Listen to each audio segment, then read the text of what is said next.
Hello students. आज हम करेंगे जो टॉपिक्स, उसमें फर्स्ट टॉपिक होगा definition of ampere. Okay. Force per unit length of a conductor is F by L is equal to mu naught I1 I2 by 2 pi R. Newton per meter जो है इसकी SI unit है। तो हमने जो formula last parallel conductors के लिए पढ़ा था that was F is equal to mu naught I1 I2 L by 2 pi R. It was the force. तो अब अगर हम इसको फोर्स पर यूनिट लेंथ करेंगे तो ये वाला जो एल है हमारा कट जाएगा, और ये वाला एल जब हमारा कट जाएगा तो हमारे पास ये फॉर्मूला आएगा mu naught I1 I2 divide by 4 pi R. Okay. और SI यूनिट भी फोर्स पर यूनिट लेंथ के लिए यूज़ हुई है। तो ये अगर ऐसा है, अब हम क्या करेंगे, इसमें जो भी राइट साइड में जितनी भी चीज़ें हैं उनको हम 1 पुट कर देते हैं। I1 I2 current in both the wire will be 1 ampere and radius is R is the not the radius, it is the distance between the two wires. तो जो भी वायर के जो डिस्टेंस है वो हमारी है 1 meter. Then F is equal to the 2 into 10⁻⁻7 per Newton per metre. ये हमारा आ जाएगा। अगर हम I1 I2 और R की वैल्यू को 1 पुट करते हैं तो म्यू नॉट बाई 2 पाई की वैल्यू से जो आंसर आएगा वो आएगा 2 इंटू 10⁻⁻7। तो अब अगर हमें 1 एम्पेयर डिफाइन करना है तो हम कैसे करेंगे। 1 ampere is that current which if passed in each of the two parallel conductors of infinite length, यानी कि दो पैरेलल कंडक्टर हैं, इनफाइनाइट हमने उनकी लेंथ ले ली, उनसे अगर 1 एम्पेयर करंट पास करना है तो दोनों के बीच में डिस्टेंस कितना होना चाहिए, 1 meter, and placed 1 meter apart in vacuum causes each conductor to experience a force of 2 into 10⁻⁻7 newton per meter of the length of the conductor. यानी कि अगर हम दो इनफाइनाइट लॉन्ग स्ट्रेट वायर्स हैं उनको पैरेलली प्लेस करते हैं eight 1 metre distance पे, तब उसमें आपस में जो वो एक्सपीरियंस करेंगे फोर्स वो 2 इंटू 10⁻⁻7 तब होगा जब उस वायर से करंट पास होने वाले का अमाउंट 1 एम्पियर होगा। तो it is the definition of 1 ampere. Representation of field due to parallel currents. तो दो पैरेलल वायर हैं, दो पैरेलल कंडक्टर्स है, दोनों में फ्लो कर रहा है करंट, तो हम उसके लिए फील्ड कैसे ड्रॉ करेंगे। तो एक चीज़ के जब पैरेलल हैं दोनों कंडक्टर्स तो करंट दोनों वायर में सेम डायरेक्शन में भी हो सकता है और अपोजिट भी हो सकता है। तो सेम होगा तो कैसे करेंगे और अपोजिट होगा तो कैसे करेंगे। तो जो फर्स्ट हमारा केस है इसमें currents are flowing in the same direction in both the conductors. ठीक है, तो फील्ड कैसा होगा, दोनों they will attract each other, इसीलिए फील्ड जब हमारी अट्रैक्ट करेंगी, इसीलिए जब हमारी एक सिंगल वायर थी इसका जब ये वाला लूप कंप्लीट होने के बजाय क्या हुआ, अट्रैक्ट हो गया सेकेंड वाली वायर की तरफ। ठीक है,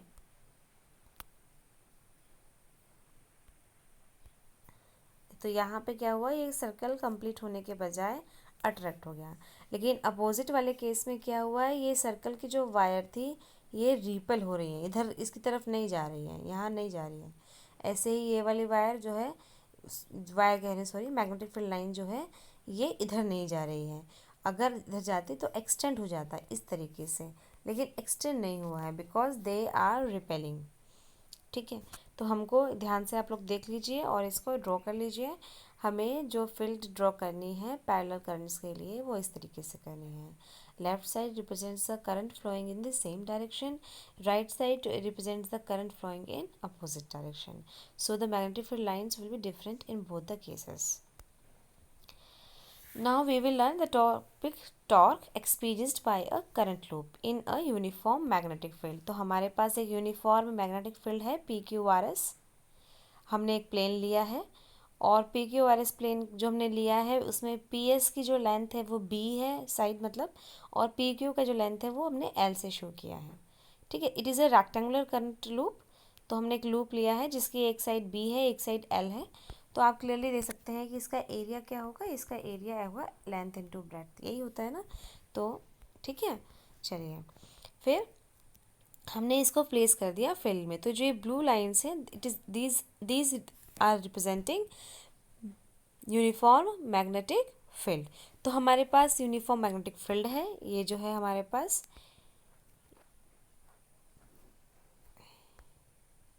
ये जो ब्लू लाइन से ये हमारे पास यूनिफॉर्म मैग्नेटिक फील्ड है, उसमें हमने ये पी क्यू आर एस जो लूप है उसको हमने प्लेस कर दिया। और पी इसकी जो लॉन्गर साइड है इट इज़ एल, तो आर एस भी एल होगा, और पी एस बी है तो क्यू आर भी बी होगा। ओके, और हमने जो लूप को इस तरीके से प्लेस किया है कि लूप का जो प्लेन है, the plane of the loop, it is representing, it is making the angle theta with magnetic field. तो ये आप देख सकते हैं कि theta angle between the magnetic field. अब हमने क्या किया, इसमें करंट फ्लो करा दिया, ठीक है, like this, from P to Q to R to S, ये वाले डायरेक्शन है। ओके, चलिए, तो हमारे पास फोर्स कैसा होगा, तो we will use our left hand Fleming rule. ठीक है, तो left hand Fleming rule use करेंगे तो मैग्नेटिक फील्ड को हम राइट में रखेंगे, मैग्नेटिक फील्ड के फिंगर को, हमारे जो फोर फिंगर है उसको हम राइट में रखेंगे, और जो करंट है वो हमारा पी एस के अलॉन्ग रखेंगे। तो फोर्स जो है हमारा वो परपेंडिकुलर आएगा दोनों के अपवर्ड डायरेक्शन में। लेकिन नीचे वाले केस में जब हम क्यू आर के लिए देखेंगे तो क्यू आर में जो करंट का डायरेक्शन है, क्यू आर में जो करंट का डायरेक्शन है वो अपोजिट है as compare to the P S. तो पी एस में अगर फोर्स ऊपर आया है तो क्यू आर में डाउनवर्ड आएगा। ठीक है, तो ये जो दोनों फोर्सेस है दोनों एक ही लाइन के साथ लगे हुए हैं, यानी कि line of action is same for both of us, both of this. ठीक है, तो क्या होगा, इसलिए अगर दोनों के लिए जो हमारा action of line of action जो है दोनों के फोर्सेस की वो हमारी सेम है, तो ये दोनों फोर्सेस एक दूसरे को कैंसिल आउट कर देंगे।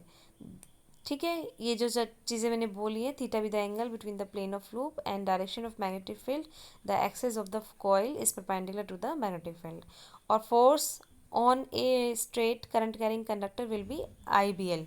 तो कल हमने पढ़ा था बिल साइन थीटा, तो वहीं से मैंने ले लिया है इसको। ठीक है, तो आई बी इंटू बी, तो आई बी एल होता है, तो एल की जगह, तो ये जो है हमारा ये आई है, और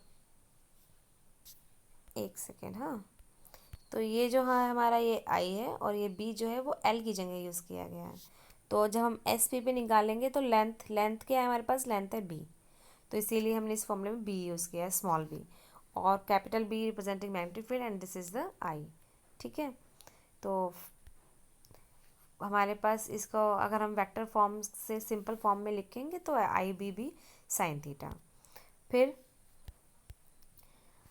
एफ क्यू आर अगर हम लिखेंगे तो वो भी आई बी क्रॉस बी रहेगा, और उसको भी हम सिंपल फॉर्म में आई बी साइन थीटा करेंगे। तो आप देख सकते हैं कि दोनों का मैग्नीट्यूड सेम है और direction is opposite in the figure, so they will cancel each other. More over they act along the more over they act along the same line of action and hence do not produce torque. तो वो क्योंकि दोनों का line of action same है तो वो produce नहीं करेंगे टॉर्क को। फिर अब हम बात करते हैं पी क्यू की। तो बात करते हैं पी क्यू की। पी क्यू पे हमने एक पॉइंट जो है वो कंसिडर कर लिया, उस पॉइंट पर हमें फोर्स निकालना है, तो हम अपना left hand Fleming rule use करेंगे। मैग्नेटिक फील्ड के लिए हम अपनी फोर फिंगर को पैरेलल रखेंगे बी के साथ, और हमारी जो करंट वाली फिंगर होगी वो पी क्यू के अलॉन्ग करेंगे, तो जो एफ है वो एफ आएगा आउटवर्ड टू द प्लेन। ठीक है, और अगर हम एस आर के लिए देखेंगे तो एस आर के लिए फील्ड हम यूज़ करेंगे, और राइट साइड में तो फोर फिंगर को हम मैग्नेटिक फील्ड के साथ रखेंगे, हमारी सेंट्रल फिंगर को हम एस आर के अलॉन्ग रख आर एस के अलॉन्ग रखेंगे, along the direction of the current. तो थंब जो है हमारा अंदर द इनटू द प्लेन जाएगा, और फोर्स भी फिर हमारा जो आर एस पे वो इनटू द प्लेन आएगा। तो अभी जो हमारे फोर्सेस हैं F R S and F P Q, तो ये दोनों क्या हैं, दोनों अपोजिट डायरेक्शन में तो हैं, but they don't have a same line of action, so they will not cancel each other, they will show the torque on the coil। तो एफ पी क्यू हो गया हमारा आई एल बी, क्योंकि force का formula होता है क्या, bill, हमने कल पढ़ा था बिल साइन थीटा, और ठीक है, तो बिल साइन थीटा, और एल की जगह हम क्या यूज़ कर रहे हैं, एल की जगह हमने एल यूज़ किया है फॉर पी क्यू, बाकी बी है हमारा और आई है। ठीक है, तो एफ पी क्यू आ गया I L cross B, I L B sine theta. Theta को हमने 90 रखा है, क्यों? क्योंकि आप देख सकते हैं कि यहाँ पे अगर हम देखें तो जो आई है वो हमारा डाउनवर्ड है लाइक दिस, और एल जो है वो एल भी हमारा आई करंट के अलोंग ही होगा, और मैग्नेटिक फील्ड जो है वो हमारी ये ब्लू लाइन है, और दोनों के बीच में एंगल कितना है? देखो आप, एल यानी कि एल अलॉन्ग पी क्यू और मैग्नेटिक फील्ड बी, दोनों के बीच में एंगल है 90 डिग्री। तो वी हैव प्लेस्ड साइन 90, तो साइन 90 हो गया 1, तो एफ पी क्यू क्या आ गया? I L B. तो ऐसे ही हम एफ आर एस भी निकालेंगे, वो भी हमारे पास क्या आ जाएगा? I L B. तो forces FPQ and FRS being equal in magnitude but opposite in direction cancel out each other and do not produce in translational motion, but they act along different lines of action and hence produce torque about the axis of the coil. दोनों का magnitude same है, दोनों एक दूसरे के opposite है, तो force तो कैंसिल हो जाएगा, लेकिन वो दोनों फिर कैंसिल होने के बावजूद भी टॉर्क एक्सपीरियंस करेंगे क्योंकि लाइन ऑफ एक्शन अलग है। तो हमने फिर से ले लिया पी क्यू आर एस। अब हमने देखा कि जो दो फोर्सेस थे वो हमारे कैंसिल हो गए। अब हमने क्या किया? मैग्नेटिक फील्ड के साथ पी एस के साथ पी पॉइंट से एस आर पे हमने परपेंडिकुलर ड्रॉ कर लिया, तो ये एक ट्राइंगल बन गया। और आप खुद देख सकते हैं कि मैग्नेटिक फील्ड के साथ जो हमारा प्लेन है वो थीटा एंगल बना रहा था, तो अगर हम पैरेलल लाइन खींचेंगे तो यहाँ भी थीटा एंगल बनेगा, इसीलिए हमने यहाँ भी थीटा एंगल बनाया है। ठीक है, और ये हो गया। अब अगर हमें निकालना है एस, ठीक है, अब हमें निकालना अगर पी एन, तो क्या होगा इस ट्राइंगल में? जो ये ट्राइंगल है हमारा पी बी एन, ये ट्राइंगल हो गया पी एन बी, यहाँ पे हो गया हमारे पास थीटा। ठीक है, तो ये पी एन क्या है? पी एन तो हो गया हमारे पास बेस, और बी एन क्या हो गया? परपेंडिकुलर, और पी भी क्या हो गया? हाइपोटेनस। ठीक है, हम क्यों कर रहे हैं ये? क्योंकि हमने बोला हम बात कर रहे हैं हम टॉर्क की। टॉर्क का फॉर्मूला क्या होता है? Either force into perpendicular distance. तो हमें निकालनी है परपेंडिकुलर डिस्टेंस, और परपेंडिकुलर डिस्टेंस क्या है ट्राइंगल में? यस, आप लोग बोलेंगे कि परपेंडिकुलर तो बी एन है, लेकिन हमें बी एन नहीं निकालना है, हमें जो हमारे फोर्सेस हैं उनके बीच का डिस्टेंस निकालना है। देखते हैं। तो फोर्स का टॉर्क का फॉर्मूला है फोर्स इंटू पी एन। तो फोर्स हम पी क्यू भी ले सकते हैं और आर एस भी ले सकते हैं। तो टॉर्क का फॉर्मूला हो गया I L B B cos theta. P N हमने लिया है, क्यों? क्योंकि this was the line of action of the force, this was the line of action of force. तो जो दो हमारी line of action of force है, हम उनके बीच की परपेंडिकुलर डिस्टेंस लेंगे। तो परपेंडिकुलर डिस्टेंस तो क्या है? वो है पी एन। हमें जो लाइन ऑफ एक्शंस होती हैं उनके बीच की परपेंडिकुलर डिस्टेंस लेना होता है। तो एक लाइन ऑफ एक्शन जो है हमारी वो ये है, एक ये है, तो दोनों के बीच की परपेंडिकुलर डिस्टेंस तो पी एन है। और पी एन क्या है ट्राइंगल में? P N is the base. तो बेस, ठीक है, तो बेस के लिए हम निकालते हैं कॉस थीटा, परपेंडिकुलर के लिए हम साइन यूज करते हैं। तो cos theta is equal to the base upon hypotenuse. तो बेस क्या आ जाएगा? Hypotenuse into cos theta. in this triangle what is the hypotenuse is base b। तो क्या आ गया? b cos theta. तो बेस क्या आ गया हमारे पास? बेस आ गया हमारे पास b cos थीटा, और बेस को ही हमने क्या बोला है? बेस को ही हमने बोला है pn। ठीक है, तो pn की जगह हमने क्या यूज़ कर लिया? b cos theta. The torque is equal to I L B into B cos theta. Torque is equal to I L B B cos theta, और L into B distance into length into breadth was area. तो क्या हो गया ये? I A B cos theta.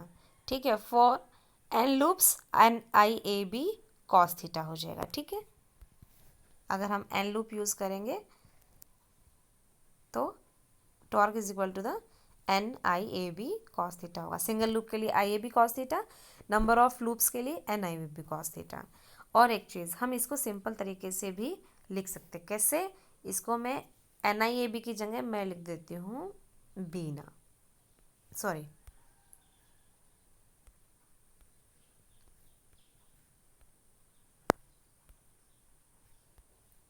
बीना। ठीक है, तो torque is equal to Bina cos theta. ऐसे क्या होगा, बीना से हमको, because this is the name, so we can learn it easily rather than NIAB we will learn Bina for longer time. तो this is the torque और ये हमने if phi is the angle between normal of the coil and the direction of the magnetic field. तो अब हमने क्या किया, जो हमारा कॉइल है, कॉइल का ये प्लेन है, कॉइल के प्लेन के साथ हमने एक नॉर्मल ड्रॉ किया और ये नॉर्मल मैग्नेटिक फील्ड के साथ फाई एंगल बना रहा है। प्लेन कितना एंगल बना रहा था, प्लेन बना रहा था थीटा एंगल, लेकिन नॉर्मल कितना बना रहा है, फाई एंगल। ठीक है, तो आप देख सकते हैं यहाँ पे कि थीटा प्लस फाई जो है वो 90 आएगा। You can see because this normal this is the normal to the Q R, तो ये टोटल 90 है, तो ये भी टोटल 90 होगा, तो थीटा प्लस फाई भी 90 होगा। ठीक है, तो अगर हमने नॉर्मल के साथ फाई एंगल ले लिया तो phi plus theta is 90 and theta is 90 minus phi, तो हम टॉर्क में जो कॉस थीटा था वहाँ पे थीटा की जगह हम पुट कर रहे हैं फाई फॉर्म।